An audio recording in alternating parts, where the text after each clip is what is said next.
Welcome. You're listening to the Malcontent News Russia-Ukraine War podcast, the show that cuts through the fog of war and updates you about the ongoing conflict in Ukraine. Don't forget to like, comment, and subscribe on Apple Podcasts, Spotify, and Google Podcasts. Hello, I'm Marina Yevshan, your host of the Russia-Ukraine War Report podcast, and today is April the 11th, 2024.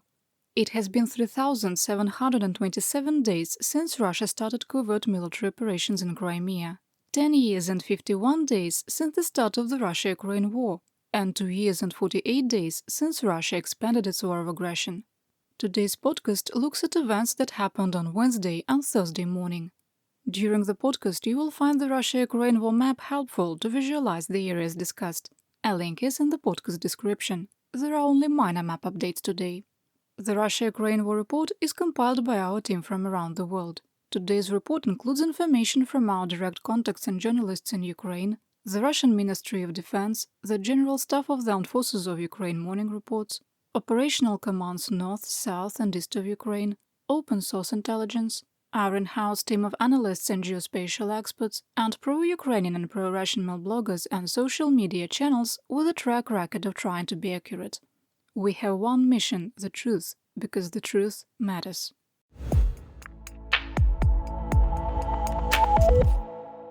Here is my daily assessment. 1. Our earlier assessment that Ukraine's supply of air defense munitions would reach a catastrophic state by April was regrettably accurate. 2. United States House Speaker Mike Johnson has clearly signaled he will not advance any aid package for Ukraine to a vote. And we maintain that military aid to Ukraine has ended unless there is a change in political leadership. 3. We maintain that without the restoration of air defense, Ukrainian troops will be forced to continue to withdraw from areas the Russian aerospace forces target for intense bombardment. 4. Based on multiple reports that the United States has set multiple restrictions on what military equipment can be provided and how it can be used due to a misguided fear of a Russian tactical nuclear strike, the world is caught in the mutually assured destruction and stability paradox. 5. Russian forces are setting conditions to capture Chasiv Yar regardless of cost. 6. Russia is also setting conditions in 2 additional operational areas for future wider attacks. But we continue to question how much combat potential will be available to expand current operations this summer. 7. Russia's trampling of international humanitarian law has been accelerating since March the 22nd. In our assessment, the willful ignoring of blatant Russian war crimes by international watchdogs will continue to encourage escalation. 8.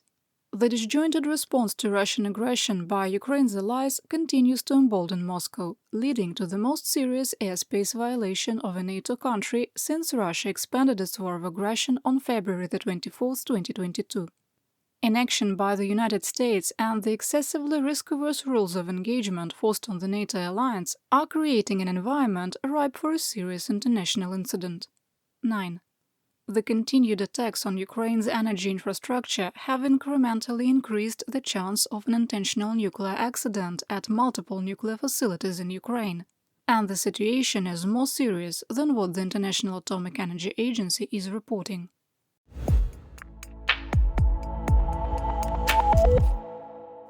We start today's report in Kharkiv Oblast. It's been worse, but yesterday and this morning was a very bad day for Ukraine on and off the battlefield. The city of Kharkiv was hit by 12 S-300 anti-aircraft missiles used for a ground attack on Thursday morning. Electrical infrastructure was repeatedly hit, knocking out power to 200,000. The metro was offline. On Wednesday, Russian forces bombed a school in Liptsi, releasing a video claiming it was an ammunition depot. The area struck was what Americans call a strip mall, business offices and a farm supply company. The video they released didn't show any significant secondary explosions. The pharmacy, workshop and surrounding businesses were destroyed. 3 people were killed, including a child. 2 more were wounded. Russia bombed Vovchansk with Fab-500 UMPK glide bombs, destroying the hospital. 2 medical employees and a 3rd man were injured. We link to pictures in our situation report showing the destruction. There is a link in the podcast description. In the Crimea area of operation, or AO, in Luhansk Oblast, Russian forces made 3 more attempts to advance on Terny from the east, suffered heavy losses, and retreated in the direction of Dubrova. South of Crimea, Major Yevgeny Polovodov, with the Russian Second Army Corps of the so-called Luhansk People's Republic, was escorting a group of Russian propagandists. The entire group arrived in a Russian armored personnel carrier and were wearing Russian military uniforms with no press markings. They came under artillery fire, with Polovodov killed and 2 propagandists with Vesti Luhansk, Artyom Yundas and Denis Shum wounded. Here is our statement on this incident. Our team has consistently condemned all attacks on journalists in all conflicts, regardless of the combatant they represent. But as conflict reporters, journalists in combat zones are bound by rules of engagement, including being readily identifiable as members of the press. The video released by Russia 1 and Vesti Luhansk clearly shows that the propagandists were indistinguishable from combatants, including wearing patches on their helmets and arms that, from a distance, could be construed as red Friendo 4 markings worn by Russian combat troops. Further, they arrived in a Russian military vehicle with no press markings, as required under international law. Journalists are never military targets and have protected status, and internationally recognized protocols must be followed. But the rules apply to members of the press too, especially when operating on the front lines. In the Severskaya of Luhansk Oblast, fighting continued southeast and east of Bilohorivka with no change in the situation.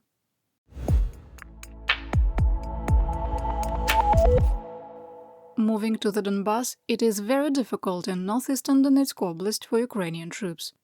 In the Severskaya of Donetsk Oblast, a mildly graphic video showed that the April 9th Russian attack near Verkhnyokamyensk was southwest of Zolotarivka and conducted by a squad of light infantry, which was repulsed. We link to the video in the situation report, as almost all of the videos and pictures are referenced in today's podcast. Russian claims of further advances in the direction of Vyimka were false, with the Russian video showing a night strike of Grad rockets reportedly on Ukrainian positions. The video didn't provide any proof that Ukrainian troops were there, and most of the rockets landed in the middle of fields. The geolocation was just north of the last known position of Russian troops, further confirming there had been no advance. Or Russia attacked their own. In the Soledar-AO, Russian troops continued to probe Ukrainian defenses south of Rozdolivka with no change in the situation. Intense fighting continued in the Konstantinivka-AO. Fighting continued in Bogdanivka with no reliable information on territorial control. Russian forces continued relentless attacks on the approaches to Chasiv Yar. A video showed that on the T-504 highway from Bakhmut to the destroyed bridge in Vanivske, the road is littered with destroyed Russian vehicles and armor.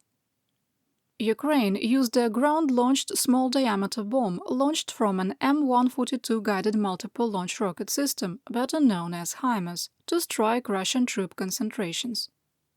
A spokesperson with Operational Command East said, quote, "For now, Chasiv Yar remains a Ukrainian city. This city is controlled by units of the armed forces and the defense forces. There are no Russian troops in the city or its surroundings." Unquote. A Ukrainian video showed that Russian Su-25 ground attack aircraft were conducting close air support for Russian troops with impunity due to a lack of air defense weapons. Further south, heavy positional fighting continued near Klishchiivka with no change in the situation. Yesterday I told you that the VKS, Russian Aerospace Forces, bombed Konstantinivka and 2 people were missing. Both bodies were recovered on Wednesday and search and rescue efforts have ended. Northeast of occupied Myronivsky on the Donetsk-Luhansk Oblast's administrative border, Ukrainian Special Operation Forces destroyed a Russian Borisogledsk-2 electronic warfare vehicle.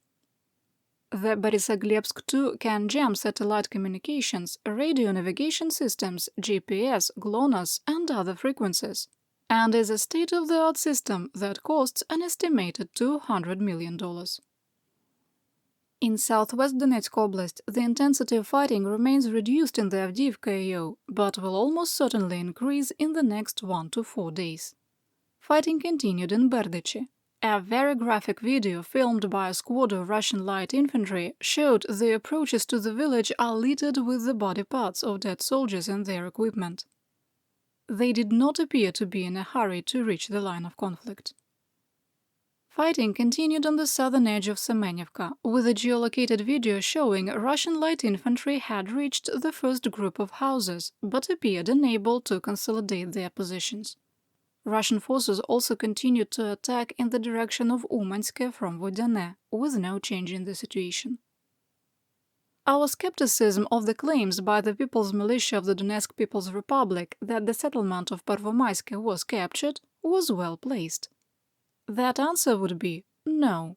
Ukrainian forces with the 59th Motor Infantry and the 109th and 111th Territorial Defense Brigades made it quite clear they still controlled the southwest part of the settlement and even advanced to the east, raising their flag at the school in the center of the village. The other area of intense fighting was in the Vuhledar AO. The Ukrainian 46th Air Assault Brigade reported that Russian troops had occupied the southeastern edge of Krasnohorivka. Remember the T-72 Total tank that first appeared on April the 8th? Apparently that wasn't a one and done. A mildly graphic video showed at least 2 more used in battle, which were destroyed. A shout-out to analyst Andrew Perpetua, who had speculated that the Total tanks weren't up-armored for battle, but improvised armored personnel carriers. The video shows that he was correct. Russian forces continued positional fighting east of Georgievka and southwest of Pobeda, with no change in the situation. Heavy fighting continued in Novomykhailivka, with the Ukrainian 79th Air Assault Brigade holding their defensive lines. Russian forces continued their subordinate attacks in the Staromlinivka AO. Russian troops continued their attempts to advance on Urozhaine from the south and suffered significant losses. Geolocated drone video confirmed the existing line of conflict and showed a platoon of destroyed Russian armor. Fighting continued west of Staromayorsk with no change in the situation.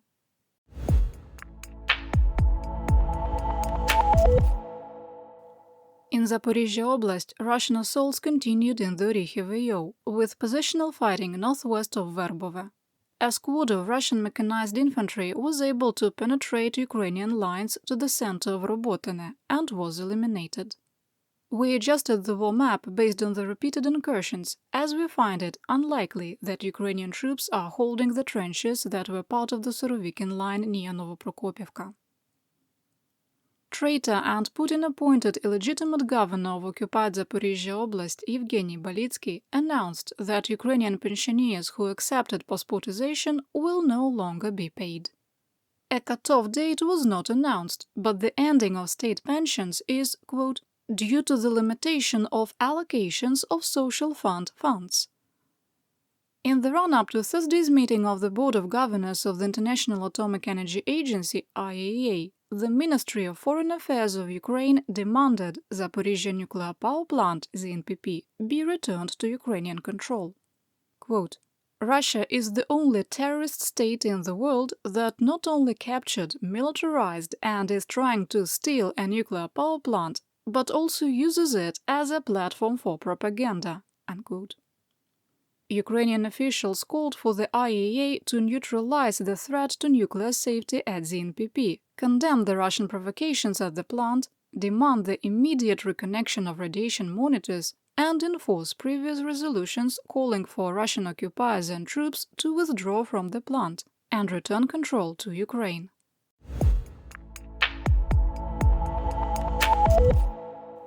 In the Kherson AO, Russian forces launched 5 attacks on Ukrainian positions in Krynki, with no change in the situation. On Wednesday morning, a Russian attack on critical electrical infrastructure in Mykolaiv knocked out power to most parts of Free Kherson, where restoration efforts were ongoing. Near the occupied Oleshki sand dunes, Russian forces released a video showing the remains of a bunker where one-way drones were produced in the field. There was an accident causing the explosive charges to ignite, tearing the arm off of one Russian soldier and wounding a second. The bunker continued to burn and have secondary explosions for 2 days, likely due to a combination of explosives and lithium-ion batteries. The Russian troops reported that everything for drone production was destroyed, and they would have to, quote, start over. Here's a better idea. Go home. Madar and his magic pointer are waiting for you.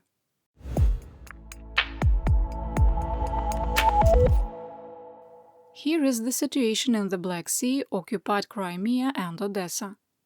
All but one of the operational warships of the Black Sea Fleet have been relocated to the Russian port of Novorossiysk, where the most critical infrastructure to support naval operations has been established. In occupied Sevastopol, the only operational Russian ship remaining is the Project 22-800 Karakurt-class corvette Cyclone, the newest ship in the Black Sea Fleet. Russian officials confirmed a Russian Mi-24 Hind attack helicopter exploded and crashed off the coast of occupied Crimea, with the loss of the aircrew. The incident was reportedly due to a technical malfunction.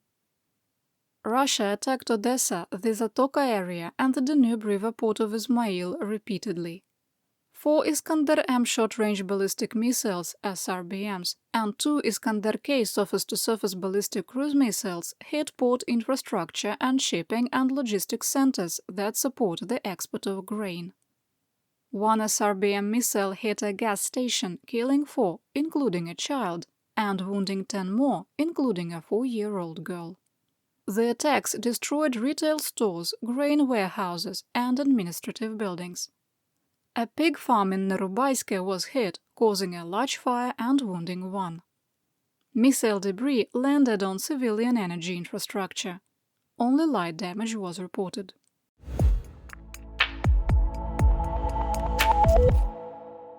Here's what's happened in central, western, northern and northeastern Ukraine. First up, a Russian drone or missile struck civilian housing near Alexandria in the Kirovohradska Oblast, damaging 6 apartments and commercial buildings. No casualties were reported. South of Lviv, 4 Kh-47 Kinzhal air-to-surface ballistic missiles hit the Bilchevo-Lytsko-Uherske gas compressor station and storage facility, the largest in Europe and 5th largest in the world. The underground storage area is 2 kilometers below the surface and has a 17 billion cubic meter capacity. Pipelines from the Bilchevo-Lytsko-Uherske connect to Poland and Slovakia and store natural gas for Ukraine and several NATO alliance nations.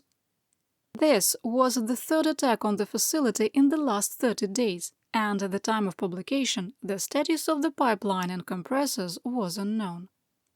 Missiles also struck the electrical substation in Chervonograd, Lviv.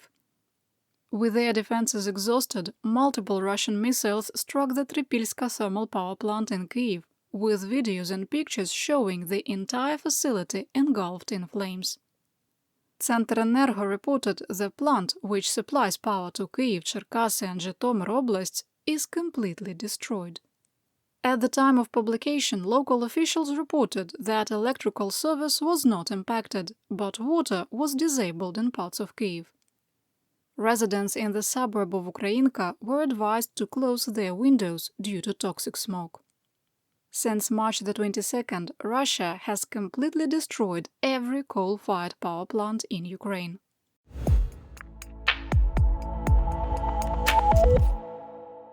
During this morning's missile attack, the Polish Air Forces scrambled F-16s, and 2 U.S. Air Force KC-135T Strata tankers flew from Mildenhall Air Base in the United Kingdom to Poland and Romania. The aircraft that flew to Poland orbited near Lublin. There were no reports of NATO airspace violations. Polish farmers continued their Russia-backed protests, blocking the Ukrainian border checkpoints at Rava-Ruska, Yagodin and Ugrinev. The action is continuing despite European Union financial concessions and new regulations on Ukrainian agricultural imports. The Yagodin checkpoint is the largest between Ukraine and Poland and typically can process up to 1,400 trucks a day. Currently, only 70 vehicles are moving through. Protesters aligned with the Polish Confederate Party have stopped blocking cars, buses, and military and humanitarian aid.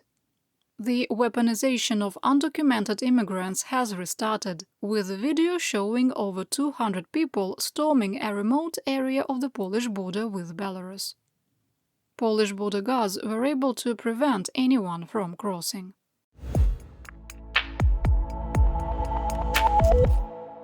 On the Russian front, a Ukrainian drone struck the Zheleznogorsk mining and processing plant in the Kursk region, sparking a large fire.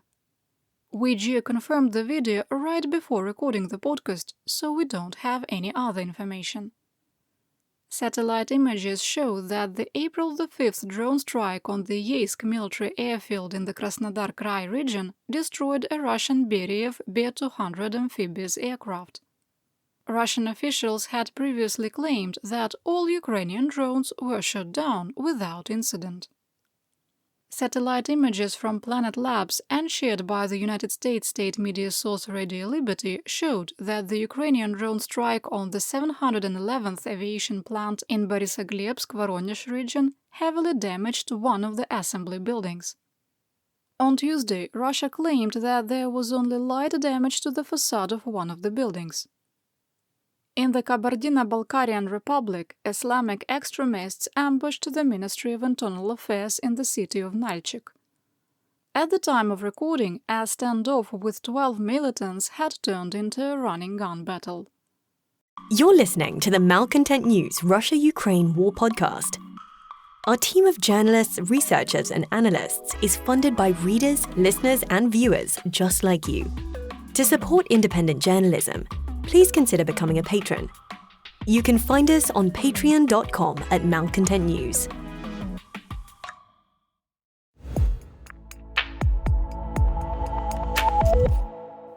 Here is my Theaterwide update. And just in case, go hide your favorite coffee mug. On the night of April the 10th and the 11th, Russia launched the largest drone and missile attack of the month. Ukrainian air defenses were able to shoot down 37 of 40 Shahed-136 one-way drones and 18 of 30 missiles that could be intercepted. 9 Tu-95 MS strategic bombers launched 20 Kh-101 cruise missiles from the Caspian Sea. 8 MiG-31K multi-role fighters launched 6 Kh-47 Kinzhal air-to-surface ballistic missiles, and 4 Kh-59 guided air-to-ground cruise missiles were launched by Su-34 and Su-35 aircraft from occupied Crimea. Ukrainian air defense appears to be out of PAC-3 interceptors for the Patriot air defense system, with no Kinzhals intercepted. The United States ambassador to Ukraine, Bridget Brink, condemned the latest attack, writing on Twitter, also known as X, quote, "Last night, Russia launched more than 40 drones and 40 missiles into Ukraine. Kharkiv's critical infrastructure alone was struck by 10 missiles, and other cities, including Lviv and Zaporizhzhia, were impacted. The situation in Ukraine is dire. There is not a moment to lose." Unquote. On Wednesday, the Minister of Foreign Affairs for Ukraine, Dmytro Kuleba, said that soft and quiet diplomacy has not worked in securing additional air defense systems. Quote, "After our meeting with Josep Borrell in Brussels, I called him to discuss the steps taken to fulfill the mandate of the President of Ukraine, Volodymyr Zelensky, to find additional Patriot air defense systems for Ukraine. The High Representative informed me about steps taken by the EU. I thank my colleague for his active efforts. We know where the Patriot systems are located and are working at all levels to strengthen Ukrainian air defense." Unquote. Kuleba said that Ukraine has even offered to rent the air defense systems, to no avail. He noted that 4 European countries have Patriot systems that are unused and are currently not facing any clear or present danger. A usually calm Borrell was visibly frustrated, speaking at the Nueva Economica Forum, and said, quote, "It should be inconceivable that we were not able to provide 7 batteries, given that the Western armies have about 100 batteries of Patriot." Unquote. In breaking news, the Verkhovna Rada approved the Ukrainian mobilization bill with 283 votes in support of the changes. The decree heads to the desk of President Zelensky for his signature and will take effect 30 days later. The issue of demobilization was stripped from the law and will be taken up at a later date. The testimony by U.S. Secretary of Defense Lloyd Austin that Ukraine should refrain from attacking Russian oil refineries drew sharp rebuke in diplomatic circles and ridicule from unlikely sources, Russian propagandists. And not ha-ha ridicule, you have to be kidding ridicule. During the ongoing hearings, which continued on Wednesday, Congressman Austin Scott, a Republican from Georgia, asked Deputy Secretary of Defense Dr. Celeste Wallander about Austin's statement. The Biden administration came out and condemned the Ukrainians for hitting Russia's oil and gas infrastructure and suggested that they should not do that again. Can you tell me why, while Russia is attacking Ukrainians' oil and gas and energy sector, why shouldn't the Ukrainians attack the Russian oil and gas and energy sector? The issue on attacking critical infrastructure is when those are civilian targets, we have concerns because Ukraine holds itself to the highest standards of observing the laws of armed conflict, and that's one of the elements of being a European democracy. But the Russians are attacking the oil and gas infrastructure in Ukraine, correct? Absolutely. And if you're going to win a war, you can't sit back and take punches and not deliver punches. So why shouldn't the Ukrainians attack the oil and gas infrastructure in Russia? Congressman, we have concerns about striking at civilian targets when we support countries. Again, this is Ukraine's sovereign decision, but we express those concerns. But those oil and gas infrastructures in Russia are owned by the Kremlin, correct? It's not like they're owned by a private corporation that have shareholders and private assets are being destroyed. They are owned by private Russian citizens who are part of the Putin regime. That is correct. I mean, it makes sense to me that we should destroy them. Who is Dr. Celeste Wallander? She was part of the Obama campaign staff and served on the National Security Council during the Obama administration. She was nominated by U.S. President Joe Biden to her current role of Assistant Secretary of Defense for International Security Affairs in June 2021. And was confirmed by the Senate in February 2022. Prior to confirmation, she was the president of the U.S.-Russia Foundation, created in 2008 to, quote, support the building blocks of democracy in Russia, including rule of law, freedom of information, and free enterprise. Please allow me this. If the organization was created in 2008 with that mission statement, I think it is safe to say it has failed. Miserably. And just to remind those who might have forgotten, 2008 is the year when Russia invaded neighboring nation of Sakartvelo. You might better know this country by its Russified name, Georgia. Moving to analysis. This brings up three questions. Under the Geneva Conventions and International Humanitarian Law, IHL, are oil refineries civilian infrastructure? Does the US have an established military doctrine that considers refineries as military targets? And has the International Criminal Court in The Hague or the United Nations ever considered the question? Rule 8 of IHL defines what is a military target. The first definition was established in 1907. When the first Geneva Convention was held, the term military target was changed to military objective, but was undefined. Rule 8 states that destroying a target that provides the enemy a, quote, definite military advantage is by definition not a civilian target. IHL also specifies that civilian workers in the defense industry or defense adjacent do not have automatic protected status. According to the International Committee of the Red Cross, at least 2 countries specifically define oil refineries as valid military targets: Australia and the European nation and US ally, the United Kingdom. The United States Department of Defense, DoD, has had a documented policy of considering oil refineries as military targets since 1943. And has attacked refineries during the Korean conflict, the Vietnam War, the First Gulf War, the Balkans, and the Second Gulf War. In 1993 congressional hearings, the DoD said they specifically destroyed the gasoline production capabilities of 12 Iraqi oil refineries because they, quote, had immediate military use. Since the formation of the United Nations in 1945, the General Council nor the Security Council has taken up the issue of attacking oil refineries as a violation of IHL, and neither has the International Criminal Court in The Hague. That is to say, in the 79 years of armed conflict since the formation of the UN, no international government body has even considered the question, despite dozens of attacks on refineries by combatants around the world. Are refineries civilian targets? No. Does United States military doctrine consider refineries as civilian infrastructure? No. On the contrary, the United States has an 83-year-old policy of targeting refineries. Has the ICC or the UN ever considered the question? No, which is in itself strongly suggests that neither body considers it a war crime.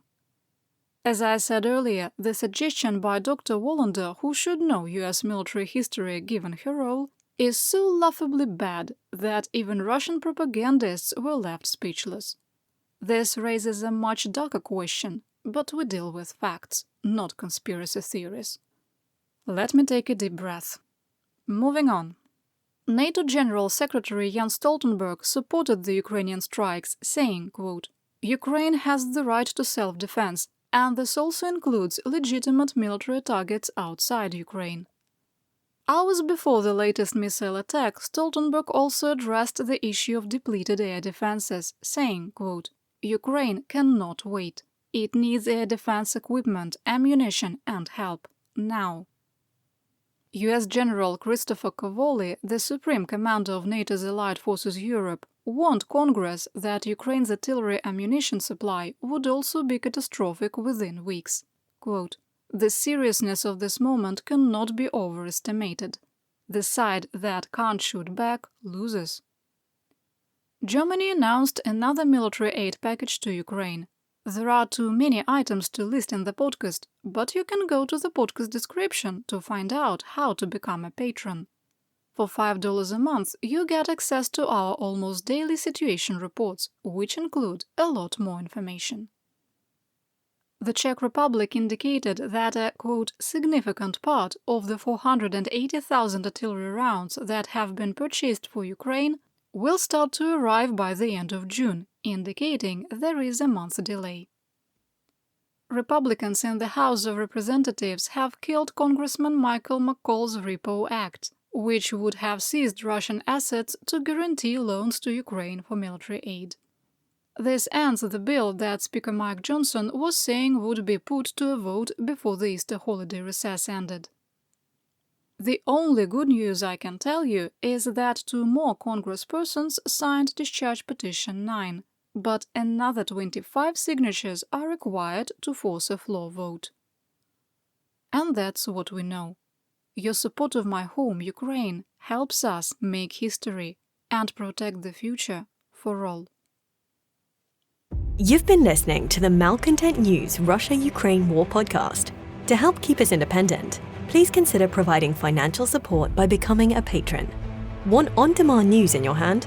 Download the Google News app and make Malcontent News one of your favorites to receive breaking news updates. Thank you for listening.